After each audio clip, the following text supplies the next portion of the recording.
Rich Dad's Guide to Investing.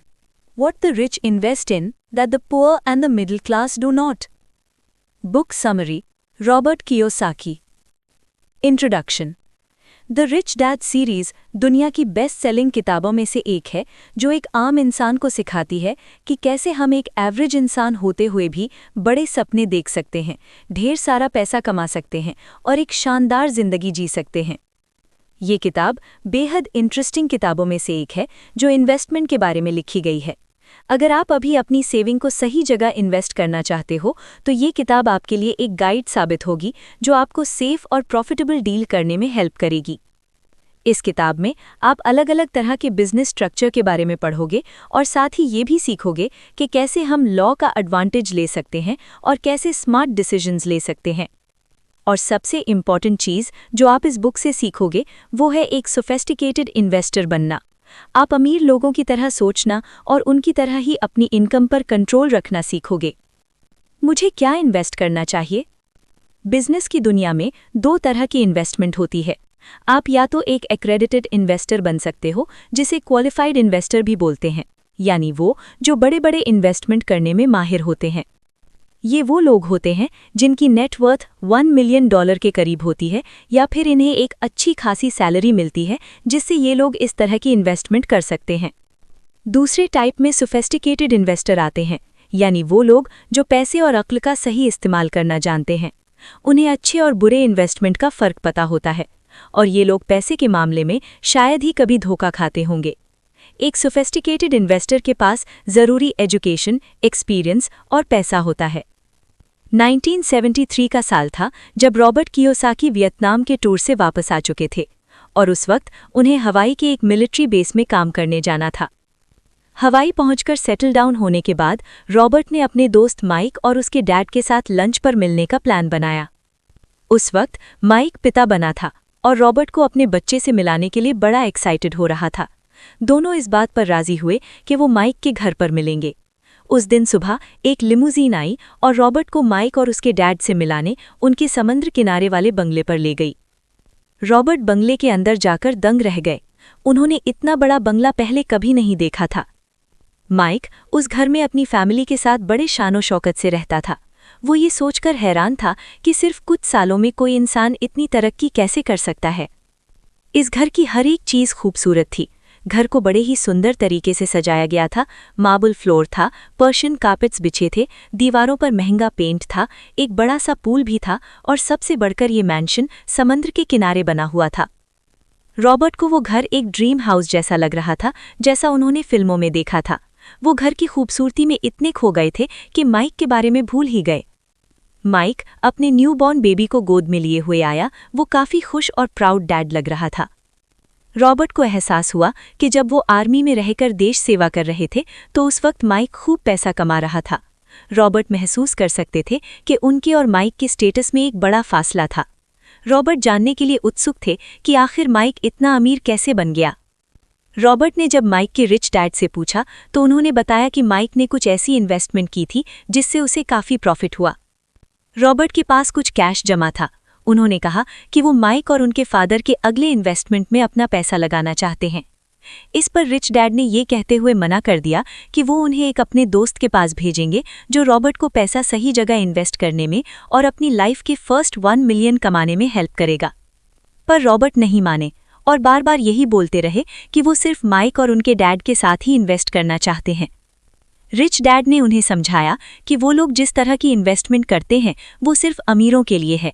जब तक तुम $1 मिलियन नहीं कमा लेते तुम इस तरह की इन्वेस्टमेंट नहीं कर सकते। और तब रॉबर्ट को पता चला कि इन्वेस्टर भी अलग अलग तरह के होते हैं, जैसे कि क्वालिफाइड और सोफिस्टिकेटेड। और जब रॉबर्ट को इस बात के बारे में पता चला तो उन्होंने डिसाइड किया कि वो एक सोफिस्टिकेटेड इन्वेस्टर ही बनेंगे। आने वाले चैप्टर्स में हम आपको बताएंगे कि कैसे रॉबर्ट की तरह आप भी एक सोफिस्टिकेटेड इन्वेस्टर बन सकते हैं। इन्वेस्टिंग के बेसिक रूल। जब पैसे की बात आती है तो ज़्यादातर लोग अमीर बनने के लिए शॉर्टकट ढूंढते हैं। अगर आप जल्दी अमीर बनना चाहते हैं तो आप get rich quick scam follow कर सकते हैं जो हम आए दिन देखते हैं। हो सकता है आपके पास $1 मिलियन हो, लेकिन आपके पास वो नॉलेज और एक्सपीरियंस नहीं होगा जो आपके $1 मिलियन से प्रॉफिट दिला सके। जल्द से जल्द अमीर बनने के बारे में सोचने के बजाय आपको एक इन्वेस्टर के तौर पर अपने खुद के एक्सपीरियंस से सीखना होगा। एक ज़रूरी चीज़ जो आपको सीखनी होगी वो है इन्वेस्टमेंट के बेसिक रूल्स सीखना। इनमें से एक रूल ये भी है कि आपको पता होनी चाहिए कि आपको किस तरह की इनकम चाहिए। आप या तो दूसरों के लिए मेहनत करोगे और पैसे कमाओगे, यानी आप एक एम्प्लॉय बन सकते हो, या फिर आप अपना पैसा स्टॉक या दूसरे एसेट्स में इन्वेस्ट करके पोर्टफोलियो इनकम के बारे में सोच सकते हो, या फिर आप पैसिव इनकम के बारे में सोच सकते हो जो कि ज़्यादातर रियल एस्टेट में इन्वेस्ट करके कमाई जाती है। अमीर बनने के लिए आपको वो भूलना होगा जो आपने बचपन में सीखा और अपनी पोर्टफोलियो इनकम और पैसिव इनकम को बढ़ाना होगा। माइक और उसके रिच डैड के साथ लंच लेने के बाद रॉबर्ट जब वापस आए तो थोड़े उदास थे। उन्हें लग रहा था जैसे वो जिंदगी में काफ़ी पीछे रह गए हैं। उन्होंने सोच लिया था कि वो अब किसी दूसरे की नौकरी नहीं करेंगे, बल्कि खुद का बिजनेस स्टार्ट करके अपने पहले $1 मिलियन कमाएंगे। रॉबर्ट को एक सक्सेसफुल बिजनेसमैन बनने की पूरी उम्मीद थी, क्योंकि उन्हें पता था रिच डैड हमेशा उन्हें गाइड करने के लिए तैयार रहेंगे।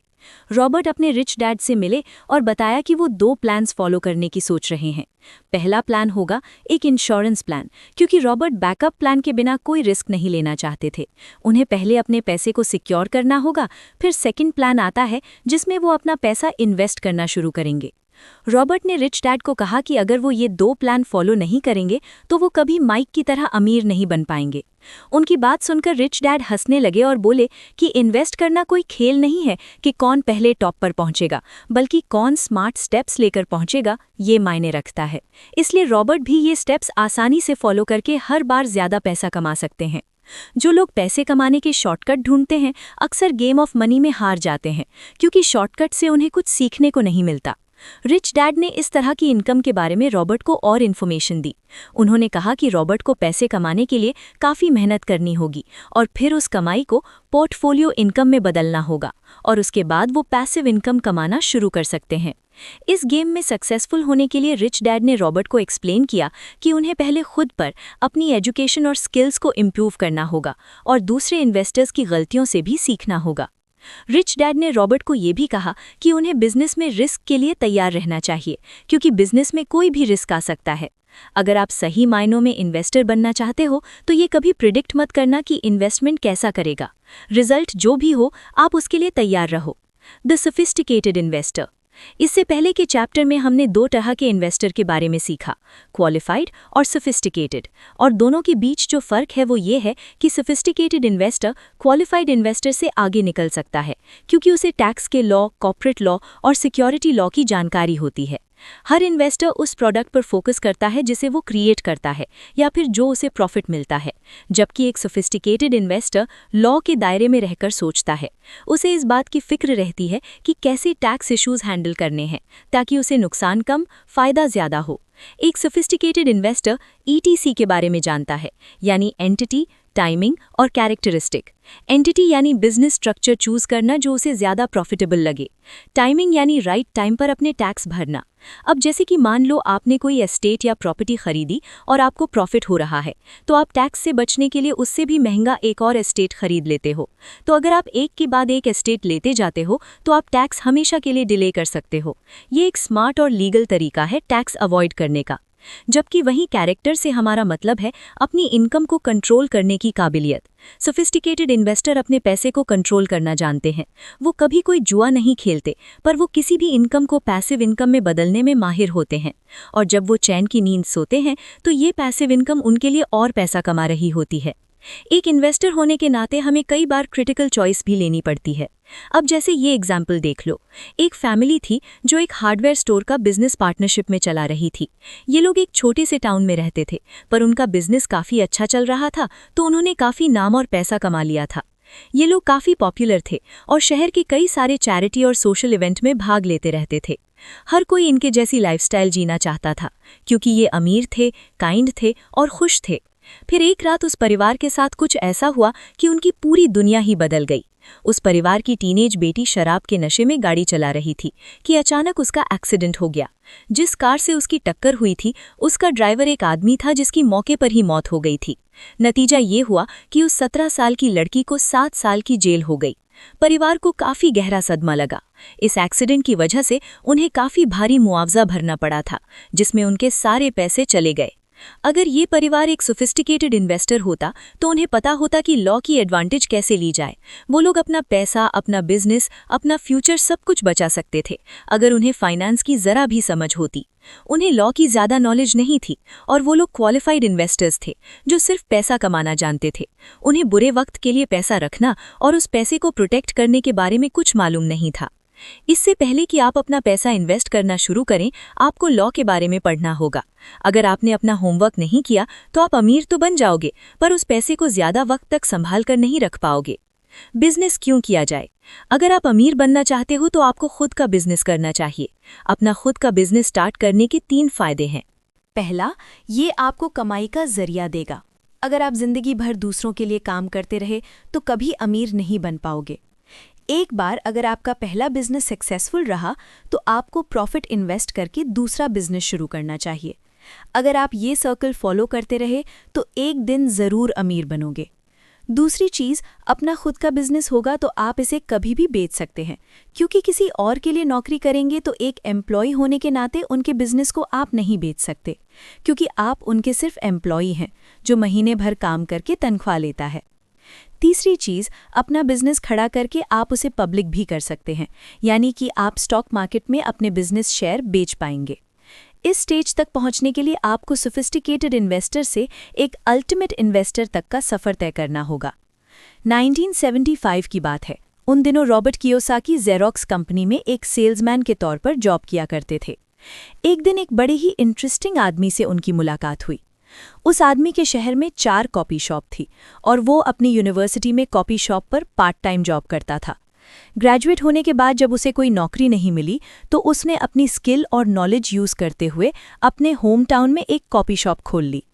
अपनी फर्स्ट कॉपी शॉप की सक्सेस के बाद उसने और कॉपी शॉप खोली और इस तरह 4 कॉपी शॉप का मालिक बन गया। एक दिन एक बड़ी कॉपी शॉप कंपनी शहर में खुली तो उन्होंने उस आदमी का बिजनेस खरीदने के लिए उसे एक बड़ी रकम ऑफर की। तो उस आदमी ने अपना बिजनेस उस कंपनी को बेच दिया और जो पैसे उसे मिले थे उसे 2 हिस्सों में डिवाइड कर दिया।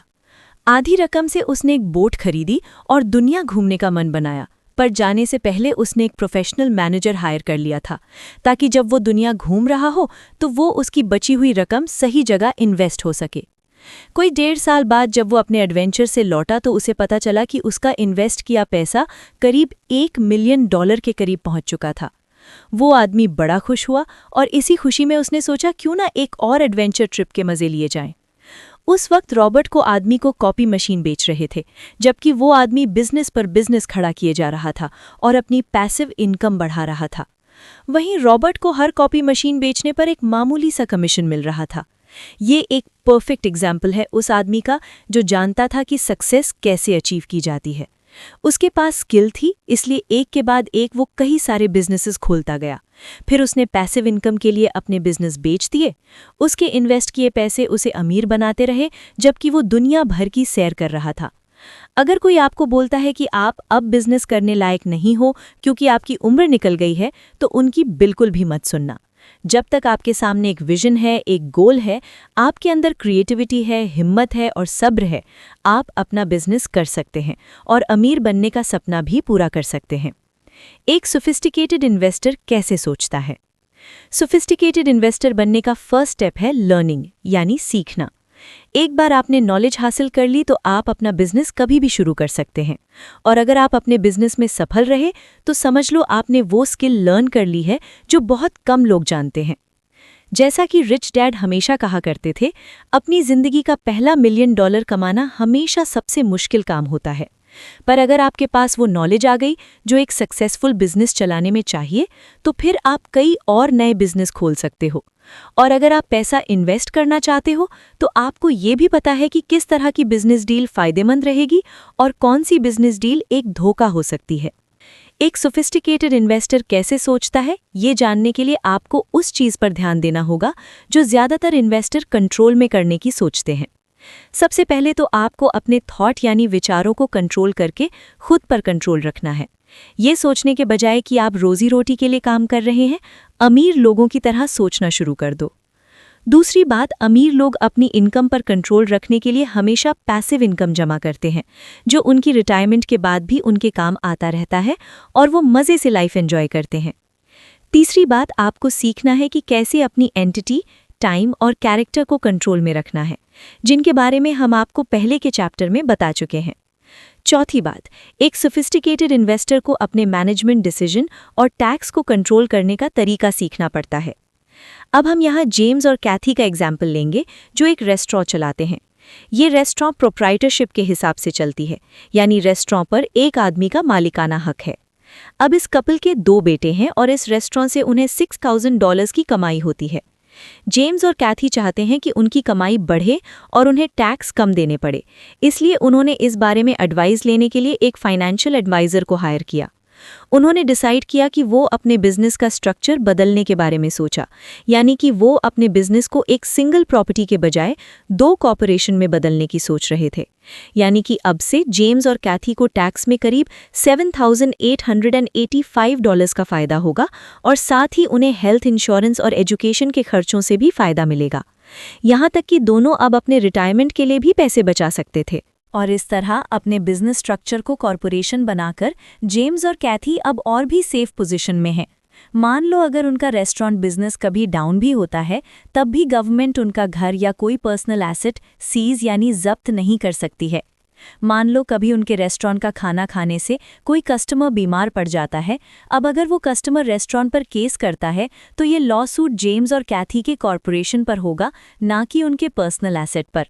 तो इस तरीके से वो लोग गवर्नमेंट के किसी भी तरह के लीगल प्रॉब्लम से बचे रहेंगे। जेम्स और कैथी की स्टोरी से ये साबित होता है कि आपके लिए अपने बिजनेस स्ट्रक्चर को समझना कितना ज़रूरी है और ये जानना भी बेहद ज़रूरी है कि आपकी इनकम किस टाइप की है, कैसे खुद को कानून से प्रोटेक्ट करके चलना है, कैसे अपने टैक्स घटाने हैं, वगैरह वगैरह। लेकिन आप ये सब तभी कर पाएंगे जब आप एक सोफिस्टिकेटेड इन्वेस्टर जैसी सोच रखेंगे। बस आपको ये सीखना है कि कैसे खुद को, अपनी इनकम को और अपने टैक्स को कंट्रोल किया जाए। क्या आप सोसाइटी को वापस देने को तैयार हैं जो आपने कमाया? अब हम टनल के एंड में पहुंच चुके हैं। इस चैप्टर में हम अपनी जर्नी की उन सारी बातों को दोहराएंगे जो हमने अब तक सीखी, और एक सोफिस्टिकेटेड इन्वेस्टर बनने के लिए आपको इस लास्ट लेसन को ध्यान से समझना होगा। जो last advice rich dad Robert को देते हैं वो ये कि उसने आज तक जो कुछ कमाया है वो वापस करना है। अगर आप इस किताब में दिए स्टेप्स फॉलो करके खूब सारी दौलत कमाने में कामयाब हुए हैं, तो अब वक्त आ गया है अपनी कमाई का कुछ हिस्सा सोसाइटी की भलाई में लगाने का। अपनी मेहनत की कमाई का थोड़ा बहुत सदुपयोग सबको करना चाहिए। इसके लिए आप कोई चैरिटेबल ट्रस्ट ज्वाइन कर सकते हैं या किसी नॉन प्रॉफिट ऑर्गेनाइजेशन से जुड़ सकते हैं या गरीब बच्चों के लिए कोई स्कूल खुलवा सकते हैं। आप अपनी कमाई के पैसे से जो चाहे कर सकते हैं, पर यह हमेशा याद रखना कि एक सोफिस्टिकेटेड इन्वेस्टर का अल्टीमेट गोल दूसरों की हेल्प करना है। एक दिन रॉबर्ट का एक दोस्त उनके शहर में आया और उन्हें अपने साथ गोल्फ खेलने के लिए इनवाइट किया। डैन रॉबर्ट का तब से दोस्त था जब वो हाई स्कूल में थे और वो काफ़ी बढ़िया गोल्फ खेलता था। शुरू में रॉबर्ट को डैन के साथ गोल्फ खेलने का आइडिया कुछ जंचा नहीं, क्योंकि वो जानते थे कि वो डैन से हार जाएंगे। अपनी ज़िंदगी के बारे में शेयर करते हुए रॉबर्ट ने डैन को बताया कि उन्होंने काम से रिटायरमेंट ले ली है और वो 2 बिजनेस स्ट्रक्चर खोलने जा रहे हैं, जिनमें से एक वो लोगों के साथ शेयर करेंगे और दूसरे पर वो प्राइवेटली काम कर रहे हैं। अचानक डैन को बड़ा गुस्सा आ गया। उसने रॉबर्ट से नाराज़गी जताते हुए कहा, तुम्हें पैसे कमाने की पड़ी है जबकि दुनिया में लाखों लोग भूख से मर रहे हैं। उसने रॉबर्ट को ये तक बोल दिया कि रिच डैड और माइक की तरह वो भी एक लालची और खुदगर्ज इंसान है। डैन दरअसल लॉयर था जो गरीब लोगों की केस मुफ्त में लड़ता था और उनकी मदद करता था। यही वजह थी कि उसे गरीबों से बड़ी हमदर्दी थी, वो उनकी तकलीफ समझता था। डैन ने रॉबर्ट से कहा कि अमीर और गरीब लोगों के बीच एक बड़ी खाई है जिसे भरना काफ़ी मुश्किल है। डैन का मानना था कि अगर दुनिया के सारे अमीरों के दिल में गरीबों के प्रति थोड़ी बहुत भी हमदर्दी आ जाए और वो अपनी थोड़ी सी दौलत उनमें बांट दें, तो दुनिया में कभी कोई गरीब भूख और बीमारी से नहीं मरेगा। अब जैसा कि जाहिर है, रॉबर्ट डैन की बातों से इत्तेफाक नहीं रखते थे, बल्कि उनके हिसाब से गरीब इसलिए गरीब बने रहते हैं क्योंकि वो अमीर बनने के बारे में कभी सोचते ही नहीं हैं। लोग सारी जिंदगी सिर्फ नौकरी में गुजारा कर लेंगे, पर वो कभी पैसिव इनकम या खुद का बिजनेस करने के बारे में नहीं सोचेंगे। अगले दिन रॉबर्ट ने डैन को इनवाइट किया और दोनों एक रेस्टोरेंट में मिले। वहां रॉबर्ट ने डैन को एक बोर्ड गेम दिखाया जिस पर वो काम कर रहे थे। रॉबर्ट ने डैन को अपने फाउंडेशन कैश फ्लो के बारे में भी बताया। ये फाउंडेशन लोगों की हेल्प करती थी ताकि वो अपना अमीर बनने का सपना पूरा कर सकें और साथ ही सोसाइटी में अपना योगदान भी दे सकें। पहली बार बोर्ड गेम देखकर डैन को बड़ा गुस्सा आया। उसे लगा रॉबर्ट अमीरों को और अमीर बनने में मदद कर रहा है, पर जब रॉबर्ट ने एक्सप्लेन किया कि उनकी फाउंडेशन सबकी मदद करती है, चाहे अमीर हो या गरीब, तब जाकर डैन का गुस्सा शांत हुआ। फिर रॉबर्ट डैन को ये भी बताया कि कैसे उनके रिच डैड ने अपनी ज़्यादातर कमाई डोनेट कर दी थी। ज़्यादातर लोगों को लगता है कि अमीर लोग लालची और खुदगर्ज होते हैं, पर हकीकत में ऐसा नहीं है। अगर आप भी अमीर बनने के ख्वाब देखते हो तो ज़रूर बनो, पर ये याद रखो कि जो हम कमाएं उसका कुछ हिस्सा ज़रूरतमंदों के नाम कर दें। खूब सारे पैसे कमाओ और फिर लोगों को भी अपनी ज़िंदगी बेहतर बनाने का मौका दो। कंक्लूजन। रॉबर्ट कियोसाकी एक बहुत ही उदार व्यक्तित्व के इंसान हैं। इस बुक समरी को पढ़कर आपको ये पता लगा कि रॉबर्ट ने पहली बार जिंदगी में $1 मिलियन कमाने का मिशन बनाया और पैसे कमाने के बाद उन्होंने इस पैसे को इन्वेस्ट किया और खूब सारी दौलत कमाई। उन्होंने शुरू से ही यही सिखाया गया था कि इंसान को हमेशा बड़ा दिल रखना चाहिए और जितना हो सके दूसरों के काम आना चाहिए। इसलिए उन्होंने एक फाउंडेशन शुरू की जहां समाज के हर वर्ग के लोगों को सिखाया जाता है कि कैसे अमीर बना जाए और फिर सोसाइटी के ज़रूरतमंदों की मदद की जाए। रॉबर्ट का गोल है हर कोई एक सोफिस्टिकेटेड इन्वेस्टर बने जो अमीर लोगों की तरह सोच रखे और उनकी तरह व्यवहार करे। इस बुक में आपने सीखा कि अगर आप फाइनेंशियली फ्री होना चाहते हैं तो आपको एक सोफिस्टिकेटेड इन्वेस्टर बनना होगा। रॉबर्ट कियोसाकी इन्वेस्टिंग के रूल्स जानते हैं, उन्हें लॉ की जानकारी है और वो अच्छे से जानते हैं कि उन्हें किस तरह की इनकम के लिए काम करना चाहिए। इस बुक से हमने ये भी सीखा कि एक सोफिस्टिकेटेड इन्वेस्टर वो होता है जिसका खुद का बिजनेस हो। जब आप रिस्क लेने का फैसला करते हैं तो आपको एक इंश्योरेंस प्लान की भी ज़रूरत पड़ेगी, और अगर आप फेल भी हो गए तो फिर से कोशिश कीजिए और तब तक करते रहिए जब तक कि आप अपने पहले $1 मिलियन ना कमा लें। एक बार मिलियनेयर बनने के बाद आप कुछ और बिजनेस वेंचर्स भी एक्सप्लोर कर सकते हैं। आप अपनी लाइफ में चाहे जितना भी पैसा कमाएं, पर उसका कुछ हिस्सा सोसाइटी की भलाई के लिए ज़रूर लगाएं। इसलिए हमेशा सपने देखते रहिए और सीखते रहिए, क्योंकि एक सोफिस्टिकेटेड इन्वेस्टर बनने का सिर्फ यही एक तरीका है।